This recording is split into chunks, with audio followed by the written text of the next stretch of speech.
everyone, I'm Giuseppe De Rosa from Ron Pizza and Pasta School. We're here at Alpha Forni to begin a fascinating 5-part journey that will thoroughly explore, starting with the basic dough we're examining in this episode, all the different and unique facets of it, ultimately culminating in the wonderful world of pizza, which is sure to bring us great satisfaction. The first thing we'll do in this episode is to do a preliminary analysis of the world of flours, why use one, why use the other, understand what the fundamental elements are, so to speak, which determines whether we should hydrate one way or another, and take a look at the maturation times.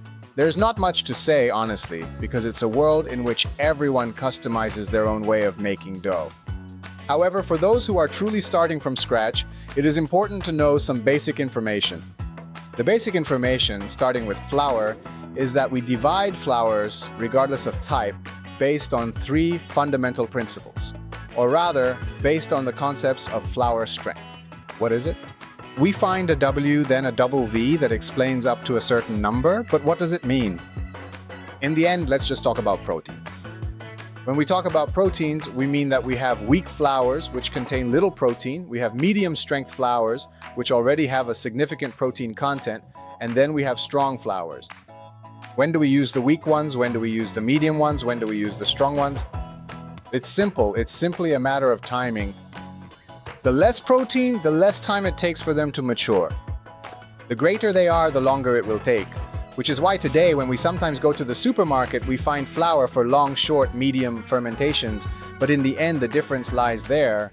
Weak flour is used for, let's say, maturation processes that take place during the day. Is this advisable for pizzas now? Well, guys, if you have no alternatives, yes, but let's say that if we expect a higher level pizza, in short, something more interesting, the flavors and textures mature even with a little more time. Let's immediately analyze the second level, keeping in mind that weak flour is widely used in pastry making. Let's move directly to discussing what is perhaps the very fundamental cornerstone of pizzas: flours that are suitable for maturing for 24 to 48 hours. Flours with a protein content of around 13 to 14%, maximum 15%, will be perfect for creating this type of fermentation. This is exactly what we'll use for a direct dough that we'll make quickly by hand here, because making a direct dough is quick. Let's introduce the concept of leavening and maturation. The dough leavens when it doubles in volume. The dough is mature or fermented, which is ultimately the same thing, when, let's say, there has been a breakdown of the sugars. And as a result, we'll have a lighter dough. Lighter in terms of digestion, in the sense that it won't feel heavy. To do this, of course, we shouldn't force the mechanical phase of increasing its volume. Which is why you always have to find a balance. There's a bit of a race to see who can use the least amount of yeast. Yeast isn't bad for you. It's having, let's say, a sugar content that isn't yet in a mature phase that, if anything, it's not even bad for you, but it's a bit hard to digest, that's all. The truth is that we can eat pizza, but like all things in moderation, maybe not overdoing it with the salt. You always need to use a bit of common sense when it comes to your diet, and we shouldn't then blame the pizza maker who made us a pizza that wasn't well fermented. So let's get to the point. The leavening for a traditional pizza, for example, a Neapolitan, but not just a Neapolitan, is usually done for the next day. Now, let's not get into the details. 22 hours, 23 hours until it doubles for the next day. How much yeast do we use? Well, guys, usually for 1 kilogram of flour, you use a couple of grams, maximum 3 or 4, maximum 3 to 4 grams if it's cold, because that's also a variable, right? It's one thing to make a dough in the summer and another thing to make a dough in the winter. So if you make it in the summer, you reduce the yeast because outside it might be 36 degrees. And in winter, the situation is a bit different. A little more yeast won't cause a problem. So this is the first thing.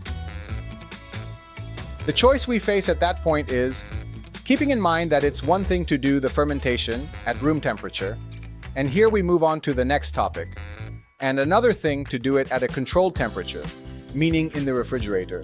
We face a question, which in the end is a practical one. But when am I supposed to eat this pizza?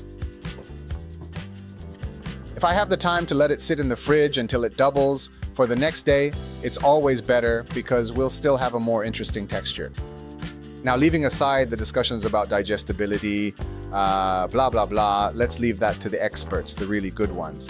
I'm talking about flavors, okay? The first thing you expect when you eat a pizza is for it to be good.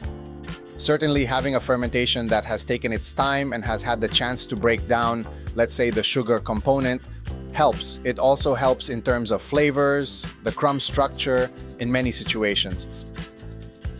So starting from this premise, given these basic elements, if I add, for example, 3 grams of yeast to 1 kilogram of flour and keep it at room temperature, my doubling time can be anywhere from 6 to 8 hours up to a maximum of 12. And the same thing, if put in the fridge, will take up to 24 hours. If we're clear on this, we can then create our own favorite algorithm, okay? It's something that will come from experience, from how much time we invest, of course, in this process, which is extremely fun. I mean, this is a world that once it opens up to you, can be really gratifying because you end up with a product that's always different, always, let's say, a step above as you gain more experience. And so we're also talking a bit, we've talked, let's say, about the basic elements like timings, hydration levels, and so on. But when we talk about the different types of flour we can use, that's also, it's a whole amusement park, guys, because it all depends on what we want to make. We can make a super rustic pizza, and in that case, we might use a flour with a very high percentage of whole grains. With this, we'll get an aggressive flavor in the mouth, but forget about getting big air pockets, okay? When we use something with fiber, like, for instance, a whole grain flour, or even, this is a type 2, which is a bit of a compromise, but still, you're not gonna get Instagram-worthy photos with this. So you'll get a nice rustic pizza, a really beautiful country-style one, because here we have a percentage of fiber that's completely different. We could even call it a bit healthy, if you like, right? So something that's good for you. Which brings us to, for example, this is one of the things I've started doing, experimenting with ancient grains. That's a whole other chapter. I think I'll ask Alpha to let me do a session just on ancient grains. It's an incredible world, guys. But the point is, talking about air pockets here with this, it's very complicated if we want to use them pure. Let me give you an example. We go to the supermarket and we see that beautiful whole wheat bread. It's nice, full of air pockets, looks great. Do you think it's whole wheat? It's not. Maybe it has 30% whole wheat flour in it, and that's if you're lucky. Whole wheat bread can't have big air pockets. If it does, it's not truly whole wheat. Okay? A blend that takes advantage of the interesting flavors of whole wheat flour, even if it doesn't give us the health benefit the nutritionist talked about, makes sense. So we like it because we like it, not because it's good for us. We like it because it has an interesting flavor, a good structure, a profile from the point of view of the bite, a certain crispiness, but it's a nice bread, and so it's fine to buy it. But if we buy it because we think it's whole wheat, we're making a mistake. Fewer air pockets, just tiny holes at best. Then we're moving towards a product that definitely has a higher percentage of whole wheat flour. That said, I rule out the possibility that you'll find a truly whole wheat bread at a bakery counter. If anything, get Wasa crisp bread. That's whole wheat, that's real fiber. Sorry for the rant.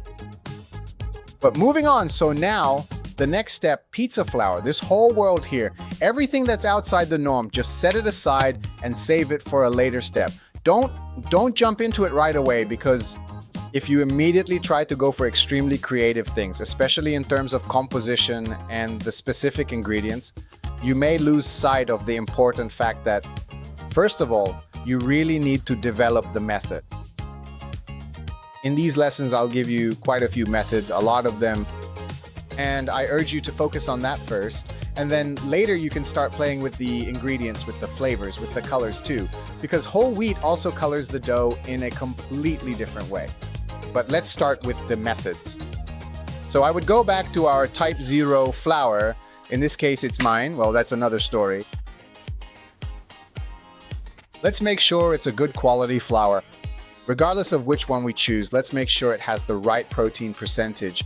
And let's start by making our first direct doughs to then get to the next level with indirect ones. So let's forget everything that's out of standard. Let's focus on what pizza flour is and start from this point to begin our journey. Perfect, here we are. We have all the ingredients we need to make our direct dough by hand. In the bowl, 500 grams of medium strength flour, 13.5% protein. Some yeast for the water, 330 gram. But I'm not going to use a scale here because this is a dough made by hand. I have to feel it. I know that I have about 350 grams in here. Maybe I won't use it all, or maybe I will, I don't know yet.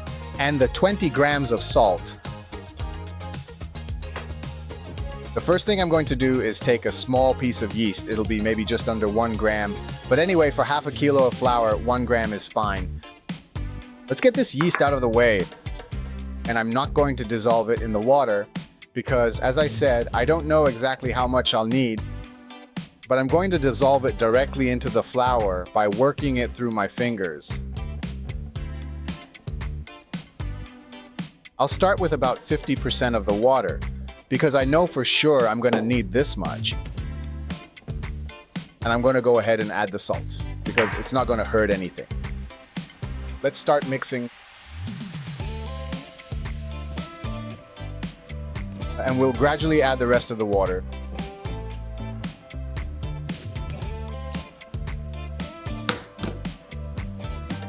The motion is usually one of folding and absorbing. Now I'll make a few little holes to add more water. Now we started in a bowl because it's definitely more convenient, but then we're going to work on the countertop. We'll carefully gather all the flour that we have around the sides of the bowl because we don't waste anything. So we already have the salt, we have the yeast, we have the water, we have the flour. All right, at this point in the process, since the consistency is definitely very solid and stable, we can now get rid of our mixing bowl. And next, we're going to do this particular motion, just like this.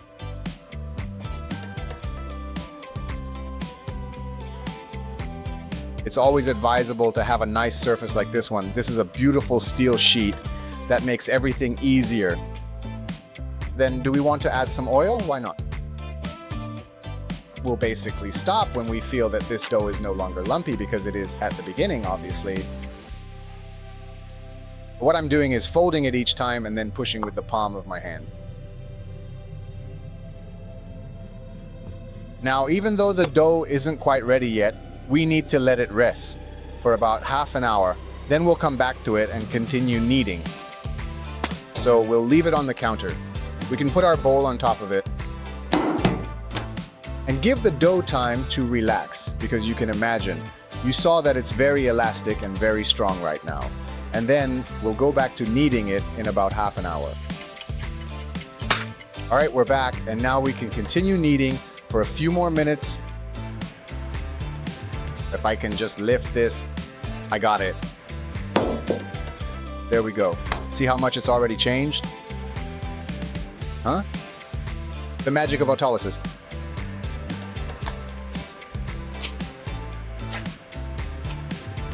Now we have a piece of silk. It's the same dough that was unmanageable just a few minutes ago, and it has become very smooth. Huh? What's left to do? In this case, it's a small batch of dough.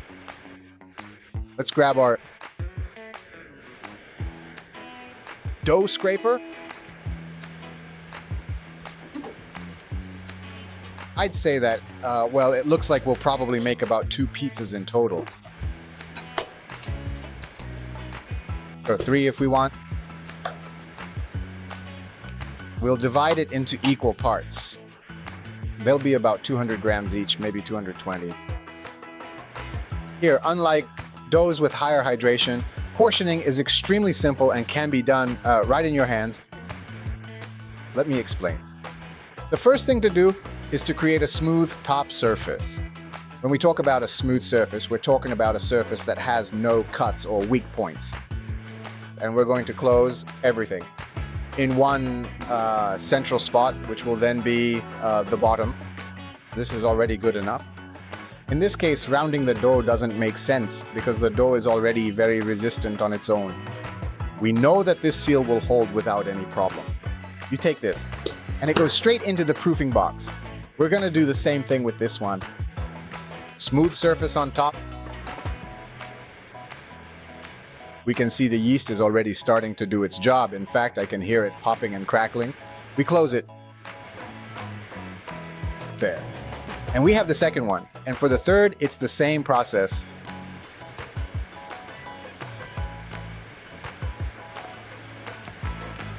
In the next episodes, we'll see that this operation, which with this hydration, we're at around 63 to 65%, is within everyone's reach. But it will definitely require a bit more precision, a bit more calm. You'll need to do a stretch and fold. You'll see later. And then the rounding. In this case, none of that is necessary. This is the first pizza you'll make.